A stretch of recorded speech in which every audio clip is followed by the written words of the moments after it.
बीते कुछ वक्त में भारत का मिशन मिडिल ईस्ट काफ़ी अच्छा रहा है। पीएम मोदी के नेतृत्व में भारत ने इस मोर्चे पर अहम कामयाबी हासिल की है, लेकिन इजराइल हमास युद्ध के बाद हालात बदलते नजर आ रहे हैं।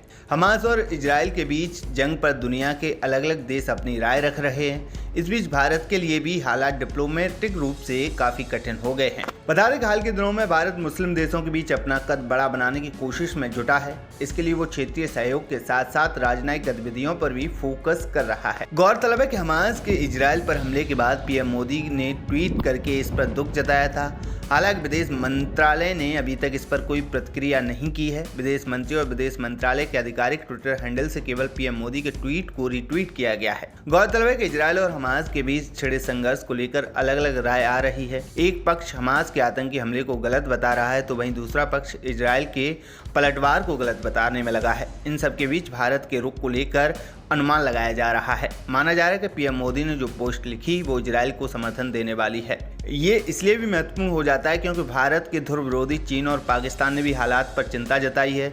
जहां चीन ने इजराइल और फिलिस्तीन के बीच हिंसा पर चिंता जाहिर की, तो पाकिस्तान ने इजराइल को क्षेत्र में हिंसा फैलाने के लिए दोषी ठहराया है। बता दें कि करीब एक महीने पहले ही भारत, अमेरिका, सऊदी अरब, यूएई, फ्रांस, जर्मनी, इटली और यूरोपियन यूनियन ने G20 सम्मेलन के दौरान India middle east Europe economic corridor की घोषणा की थी। इस पहल को चीन की one belt one road project के काउंटर के तौर पर देखा गया था। अब इजराइल और फिलिस्तीन समर्थक हमास के बीच युद्ध भड़क गया है। हिंसा भड़कने से सऊदी अरब मुश्किल में पड़ गया है। ये ऐसे समय में हुआ है जब अमेरिका इजराइल के साथ सऊदी अरब के संबंधों को सामान्य बनाने के लिए मध्यस्थता कर रहा था। ऐसे में हमास का हमला रियाद को एक स्पष्ट संदेश के रूप में देखा जा रहा है। उधर सऊदी अरब ने भी इस हिंसा को रोकने की वकालत की है और फिलिस्तीन का पक्ष लिया है। इन सबको देखते हुए अंदेशा है कि महत्वाकांक्षा योजना खटाई में पड़ सकती है। बता दें कि पीएम मोदी के नेतृत्व में भारत और सऊदी अरब के संबंध काफ़ी बेहतर हुए हैं।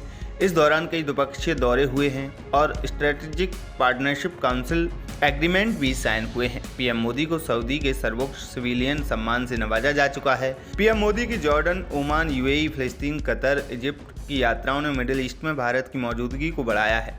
मध्य पूर्व में भारत की प्राथमिकताएं पहले काफी हद तक व्यापार तक ही सीमित थीं। अब ये रणनीतिक और राजनीतिक भी हैं, क्योंकि नई दिल्ली चीन का मुकाबला करने और एक प्रमुख वैश्विक खिलाड़ी के रूप में उभरने की कोशिश कर रही है।